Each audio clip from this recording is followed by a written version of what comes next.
이 시간 다 같이 일어나셔서 오늘 우리에게 주신 말씀 같이 읽겠습니다. 우리에게 주신 말씀은 요한계시록 7장 9절부터 12절까지 말씀입니다. 이 말씀 통해서 살아계신 하나님의 음성을 다 함께 듣기를 바랍니다.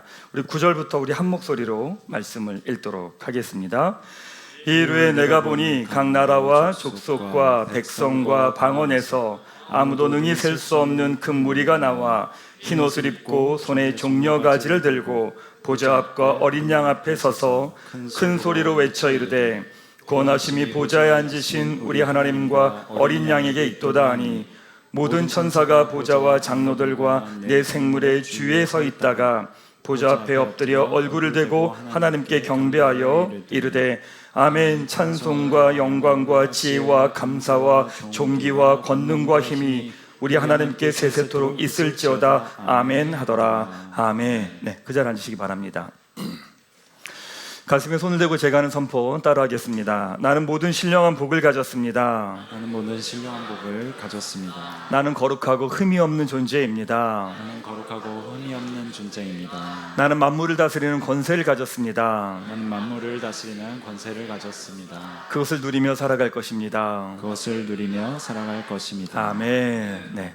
이 시간에 한 번 더 우리 온 가족 예배니까 옆에 있는 분에게 한번 같이 선포해 보죠. 옆에 있는 분 바라보시면서 당신은 모든 신령한 복을 가졌습니다. 당신은 모든 신령한 복을 가졌습니다.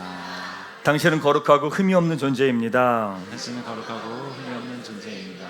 당신은 만물을 다스리는 권세를 가졌습니다. 당신은 만물을 다스리는 권세를 가졌습니다. 그것을 누리며 살아갈 것입니다. 그것을 누리며 살아갈 것입니다. 아멘. 네, 감사합니다.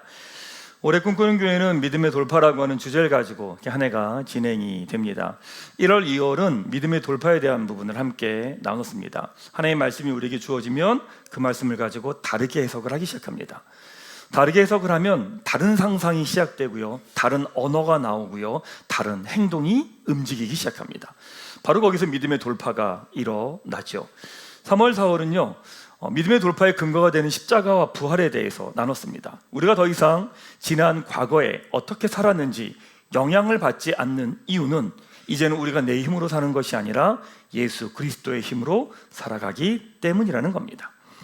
그러고 나서 우리가 그러면 십자가 부활을 믿는 사람의 삶은 무엇이냐? 하나님께 드리는 성령님을 의지하여 최고의 예배를 드리는 것이다 라고 하는 것들을 5월달까지 함께 나눴습니다. 여기서 중요한 영적 원리가 두 가지가 있습니다. 첫 번째는요, 보이지 않는 세계가 보이는 세계를 결정한다는 겁니다. 자, 고린도후서 4장 18절 말씀 우리 한번 같이 말씀을 읽겠습니다. 우리가 주목하는 것은 보이는 것이 아니요 보이지 않는 것이니 보이는 것은 잠깐이요 보이지 않는 것은 영원함이라. 사도 바울이 뭐라고 말하냐면 눈에 보이는 건 잠깐이라는 거예요. 눈에 보이는 건 지나간다는 겁니다. 근데 보이지 않는 건 영원하다라고 이야기를 합니다. 생각해보면 우리가 무엇인가 이렇게 만들어 있을 때, 이렇게 있을 때는요 이미 우리 마음 가운데 생각이 있는 거죠. 어떤 무엇인가가 이 땅에 존재할 때는요 그거에 대한 생각과 마음이 존재했다는 겁니다. 그래서 여러분들이 이해가 안 될 수 있지만 영적 원리는 그렇습니다. 우리 안에 상상이 되면 이미 영적으로 이루어졌다는 거예요. 우리가 그림을 그릴 수 있다는 건, 우리 마음으로 그림을 그릴 수 있다는 건 이미 영적으로 그것이 이루어져 있다는 겁니다. 그 영적으로 이루어진 걸 우리 현실로 가지고 내려오는 것, 그걸 뭐라고 말하느냐? 믿음이라고 이야기를 합니다. 올한해 믿음의 돌파를 하면서 여러분 각 사람에게 올한해 믿음의 돌파의 영역들 이렇게 적어달라고 말씀드렸죠. 그래서 1층 계단에 보면 벽에 붙여놨을 겁니다. 여러분들이 그것을 그리고 그 다음에 여러분의 펜을 들어서 거기다가 적는 행동이 무엇이냐면 그게 믿음의 행동입니다.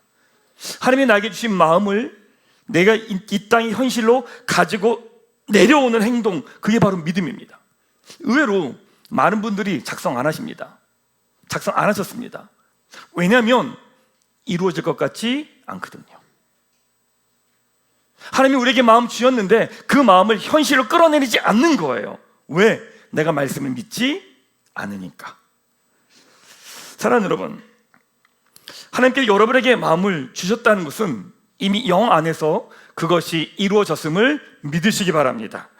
이제 우리가 해야 될 일은 뭐냐면 믿음으로 풀어내는 것, 현실을 구체화내는 것, 믿음으로 그것들을 한 걸음 한 걸음 풀어내는 것.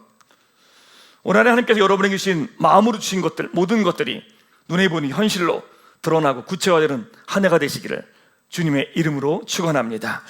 그래도 우리의 다툼과 갈등의 본질도 성경은 이렇게 말합니다. 에베소서 6장 12절 같이 한번 말씀을 읽도록 하겠습니다. 우리의 씨름은 혈과 육을 상대하는 것이 아니요 통치자들과 권세들과 이 어둠의 세상 주관자들과 하늘은 악의 영들을 상대함이라. 우리는 다툼과 갈등의 원인을 내 앞에 있는 사람이라고 봅니다. 상황과 현실이라고 말합니다. 성경 그렇지 않다는 거예요. 지금 누군가가 미워지고 어떤 상황이 불편해지고 어렵다는 건 상황과 환경과 사람의 문제가 아니라 영적인 싸움이라고 하는 겁니다. 하나님이 주인 되어 있느냐, 내가 주인 되어 있느냐라고 하는 영적인 싸움이라고 하는 거죠. 이제 목회를 좀 하다 보니까 우리 성도님들의 신앙이 성장해 간다는 걸 알겠더라고요. 어떤 거냐면 어떤 상황이 이렇게 일어나요. 그러면요 불평해요. 투덜거려요. 그리고 다른 사람에 대한 욕을 엄청 해요. 하고 난 다음에 그 다음에 뭐라고 말하는 줄 아세요? 아닌가 봐요. 제가 이제 넘어가야 될 부분인 것 같아요. 믿음의 돌파의 영역인 것 같아요 라고 이야기를 해요. 맞습니다. 사실 그걸 아는 것만으로도 엄청난 성장을 한 겁니다. 왜냐면 이제 이유가 바깥에 있는 것이 아니라 내 안에 있다라고 하는 것들이 인식되었기 때문에 그런 거거든요. 그게 성장해 가는 첫 번째 단계입니다. 첫 번째 영적인 원리는 뭐냐? 보이지 않는 것이 보이는 것을 결정한다는 겁니다. 자, 두 번째 영적인 원리가 있습니다. 그게 뭐냐? 하나가 다른 모든 것을 결정한다는 거예요. 마태복음 6장 33절 말씀 같이 한번 읽도록 하겠습니다. 그런즉 너희는 먼저 그의 나라와 그의 의를 구하라. 그리하면 이 모든 것을 너희에게 더하시리라. 그의 나라와 그의 의라고 하는 핵심 원리를 잡으면 다른 것들은 따라온다는 거예요. 여러분, 이런 원리는 자기계발서에서도 너무나 자연스럽게 이야기를 합니다. 게리 켈러가 쓴 원싱이라는 책에서는 이런 이야기합니다. 당신의 인생에서 다른 모든 일을 쉽게 만들 단 하나의 도미노는 무엇인가? 라고 하는 질문을 던집니다. 덴젤 고머리슨 포커스라고 하는 책에서는 이런 말합니다. 탁월한 성과를 내기 위해서 뇌의 단 한 가지 메커니즘은 선택적 주의 집중이다 라고 이야기를 합니다. 게리 켈러는요 이렇게 얘기해요. 여러분에게 중요한 그것을 위해서 하루에 최소한 4시간을 집중적으로 거기에다가 쏟아부어야 된다라고 하는 이야기를 합니다. 데니엘 곤만은 뭐라고 말하느냐? 나와 타인이나 외부 세계 중에 지금 가장 중요한 그 초점에 나의 모든 에너지를 쏟아야 된다라고 하는 이야기를 해요. 놀랍게도 그 모든 책에서 그 정확하게 중요한 게 뭐야? 라고 물으면 대답을 못합니다. 다만 이렇게 이야기를 합니다. 가장 가치 있는 본질 하나에 에너지를 쏟아야 합니다. 이렇게 이야기해요. 정확히 그 가장 중요한 본질이 뭐냐라고 말할 때 말하지 못합니다. 근데 성경은요 너무 선명하게 이야기를 합니다. 성경 그 중요한 핵심이 뭐냐? 가장 첫 번째 중요한 도미노가 뭐냐라고 말할 때 이렇게 말합니다. 그의 나라와 그의 의를 구하라 라고 이야기합니다. 다르게 표현하면 무엇이냐면 내가 사는 것이 아니라 내 안에 그리스도가 사는 것이다 라고 말합니다. 다르게 표현하면 내가 날마다 죽는 것이라고 이야기를 하죠. 자, 여러분 두 가지 원리를 지난 상반기 동안 나눴습니다. 첫 번째 무엇이냐? 보이지 않는 것이 보이는 것을 결정한다. 두 번째, 하나가 다른 모든 걸 결정한다. 이 모든 것들을 총합하는 것, 이 원리가 담겨지는 게 뭐냐? 바로 예배입니다.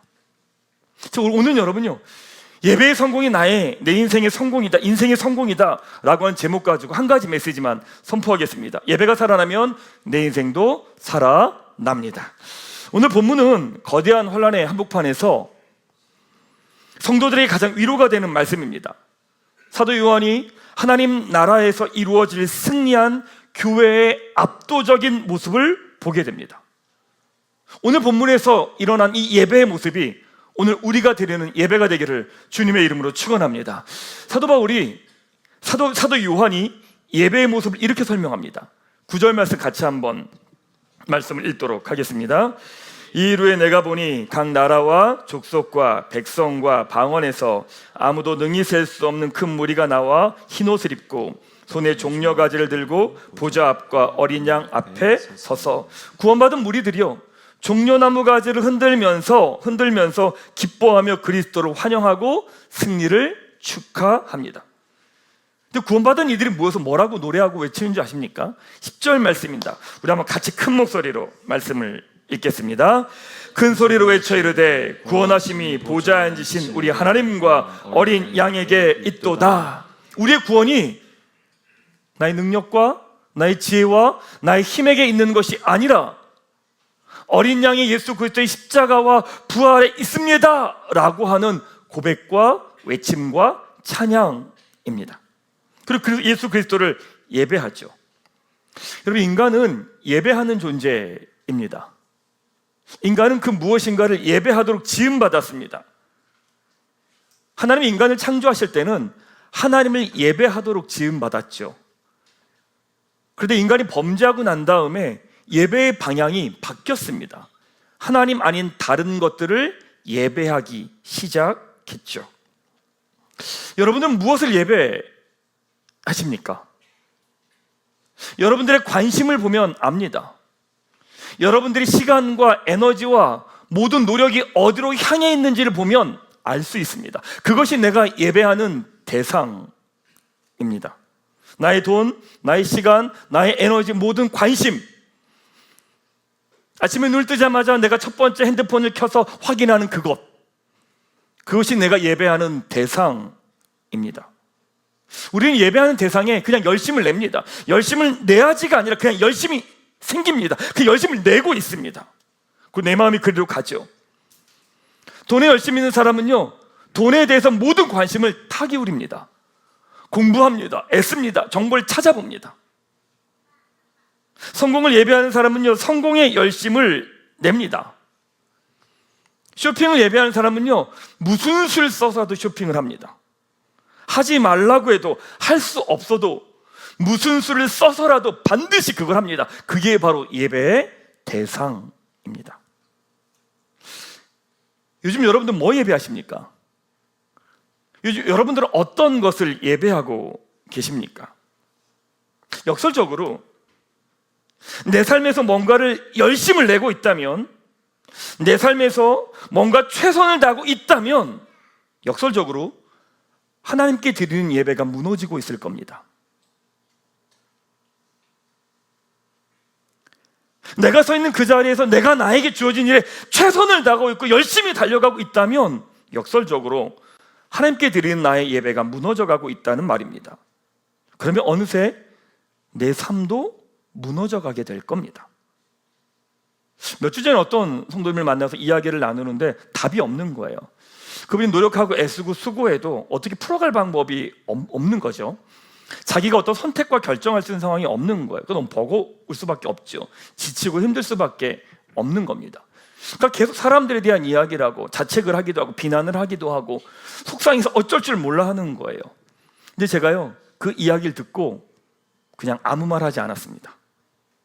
그리고 교회로 돌아와서 아침에 그분을 놓고 기도했습니다. 뭐라고 기도했느냐? 하나님, 그분에게 예배가 회복되게 하여 주시옵소서. 그분은 그 문제를 풀어가려고 자기가 갖고 있는 수단과 방법을 다 가리지 않고 애를 씁니다. 근데 놀랍죠? 하나님 앞에 머무르지는 않습니다. 하나님 앞에 서지는 않습니다. 그리고 자기가 갖고 있는 모든 에너지로 그 문제를 풀어가겠다고 애를 씁니다. 영적 원리를 이해하셔야 돼요. 보이지 않는 게 보이는 것을 결정합니다. 그리고 하나가 다른 모든 것을 결정한다면 이 모든 것의 핵심은 무엇이냐면 하나님께 드리는 예배입니다. 예배가 살면 내 삶이 살고요, 예배가 무너지면 내 삶이 무너진다는 말인 거죠. 예배가 무너졌습니다. 근데 내 삶이 괜찮아요. 그 말은 뭐냐면 곧 내 삶이 무너질 거라는 이야기입니다. 이게 영적인 원리입니다. 그래서 우리는 예배에 성공해야 합니다. 예배에 성공해야 된다는 말은 무슨 말이냐면 예배의 본질 그대로 드리는 예배입니다.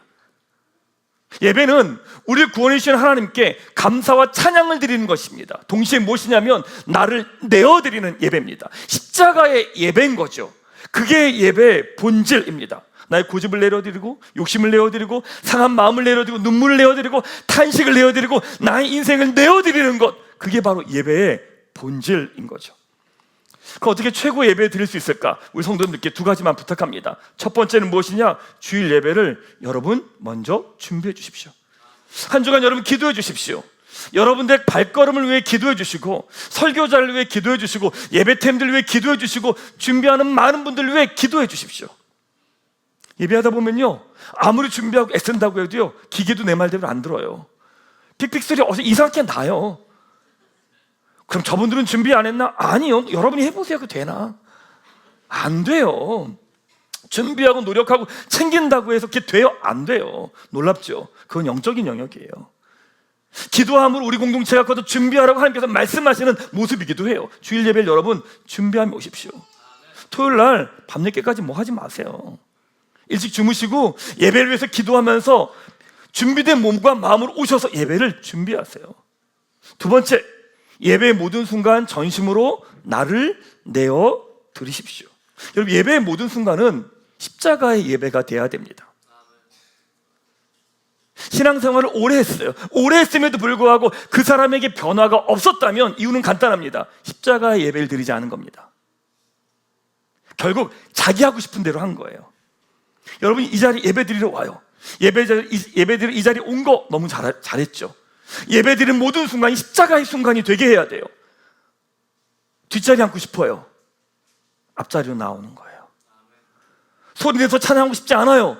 소리내서 찬양하는 거예요. 모임 마치고 예배 마치고 난 다음에 다른 사람들과 같이 이야기하고 싶지 않아요. 불편한 사람과 만나고 싶지 않아요. 근데 그 사람에게 다가가서 말을 걸고 이야기를 하며 함께 하는 거예요. 당장 나에게 쓸 돈이 없어요. 근데 하나님께 드릴 예물을 준비해서 헌금을 드리는 거예요. 이 모든 게 뭐냐? 십자가예요. 예배는 처음부터 끝까지 무엇이냐? 십자가입니다. 그게 예배의 본질입니다. 매 순간 내가 중심이 되는 게 아니라 하나님이 중심이 되는 예배, 바로 그 십자가의 예배인 거예요. 제가 온 가족 예배 이렇게 같이 드리잖아요. 우리 아이들, 교회학교 아이들이 이렇게 여기서 막 예배 같이 드리면 애들에게는 쉽지 않은 시간이겠죠. 그런데 이 아이들에게도 마찬가지예요. 아이들이 마음껏 뛰어다니고 놀러 다닐 수 있죠. 그럴 수 있습니다. 근데 놀랄 게 뭐냐면 아이들이 그것들을 참고 이 자리에 가만히 앉아 있는 것, 이것이 아이들의 마음의 중심에 본질적인 예배가 훈련되는 모습인 거예요. 그래서 성경은요, 의외로 간단합니다. 무엇이냐? 예배의 성공이 인생의 성공이라는 거예요. 그게 성경이 이야기하는 원리입니다. 우리가 일주일에 한 번 예배 드리죠. 일주일의 시간은 1080분입니다. 우리가 드린 예배 75분입니다. 0.74%입니다. 1%도 안 되는 시간입니다. 근데 놀랍게 성경은 0.74%의 이 시간이 99.26%를 결정한다고 이야기를 합니다. 성경은 0.74%의 이 예배가 99.26%의 나머지 모든 삶을 결정한다고 이야기를 합니다. 그게 하나님의 말씀입니다. 신명기 말씀 같이 한번 읽어보죠. 1절부터 6절까지 말씀입니다. 우리 한번 이 말씀 같이 한번 큰 소리로 말씀 읽도록 하겠습니다. 내가 내 하나님 여호와의 말씀을 삼가 듣고 내가 오늘 내게 명령하는 그의 모든 명령을 지켜 행하면 내 하나님 여호와께서 너를 세계 모든 민족 위에 뛰어나게 하실 것이라.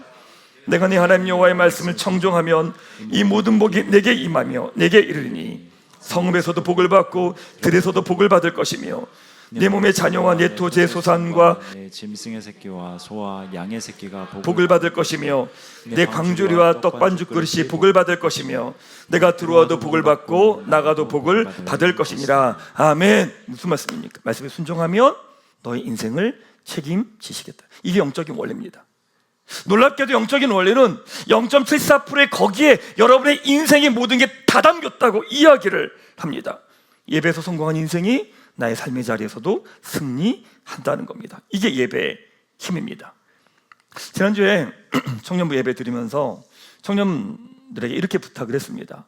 청년들이 바쁩니다. 시간이 없어요. 해야 될 것도 너무 많아요. 알바도 해야 되고요, 공부도 해야 되고, 직장도 다녀야 되고요, 연애는 안 하는 것 같은데 꼭 했으면 좋겠어요. 여러 가지 일들이 많이 있어요. 여러 가지 많은 일들이 되게 바빠요. 그러니까 성경 공부를 한다, 모여서 뭐 한다 쉽지 않아요. 그래서 청년부들에게 이렇게 부탁드렸어요. 한 가지만 부탁하자. 다른 거 오케이 못할 수 있다, 그럴 수 있다 생각한다. 근데 한 가지만 부탁하자. 그대들이 드리는 0.74%의 이 시간에 그대들의 모든 것을 담아내라. 그 시간에 그 자리 한 주간 어떤 삶을 살았든지 상관없이 0.74%의 이 시간에 너의 마음과 뜻과 정성을 온전히 내어드려서 하나님께 예배해라. 그때 하나님이 너의 인생의 99.26%를 어떻게 풀어내시는지를 봐라. 신앙은 하나님께서 끊임없이 하시는 이야기는 말씀에 순종해라, 내 말씀에 따라라라고 말씀하시는 이유는 뭐냐면 그 말씀에 순종함, 예배함이 우리 인생의 나머지 모든 것들을 풀어내기 때문에 그런 겁니다. 사랑하는 여러분, 여러분의 삶은 어떠십니까? 우리의 예배는 어떠십니까? 우리는 우리를 구원해 주신 하나님으로 인해 우리가 이 자리에 와 있습니다. 그 하나님께 감사하며 우리가 드리는 예배는 바로 십자가의 예배입니다. 나를 온전히 내어 드리는 겁니다. 나의 기쁨도, 나의 슬픔도, 나의 아픔도, 나의 눈물도, 나의 절망도, 나의 상함도, 이 모든 것들을 하나님께 내어 드리는 겁니다. 그때 하나님께서 우리 인생을 책임지신다고 말합니다. 사랑하는 여러분, 우리에게 최고의 것을 주신 하나님께 최고의 예배를 드린 우리 교회 공동체가 되기를 주님의 이름으로 축원합니다. 제 말씀을 좀 마무리하도록 하겠습니다. 오늘 본문은 절망과 죽음의 두려움을 어떻게 이겨내는지를 보여줍니다. 그것이 무엇이냐? 바로 예배입니다. 초대교회 성도들은 그 죽음의 상황 가운데 하나님을 예배하며 그 죽음의 현실을 돌파합니다. 죽음의 문제가 없어진 게 아니라 죽음의 현실을 돌파합니다. 바로 그것이 예배의 힘입니다. 우리에게 최고의 것을 주시는 하나님께 최고의 예배를 드리십시다. 하나님이 예배하는 자를 찾는다고 말씀하십니다. 네, 주님, 우리 교회 예배하는 교회가 여기 있습니다. 하나님, 예배하는 제가 여기 있습니다 라고 외치십시다. 그럴 때 하나님의 은혜와 생명들이 여러분을 통해 여러분의 가정과 직장과 삶 가운데 마음껏 풀어지게 될 것입니다. 우리 그 하나님께 최고의 것을 드리는 예배 공동체로 우리 교회가 서기를 주님의 이름으로 축원합니다.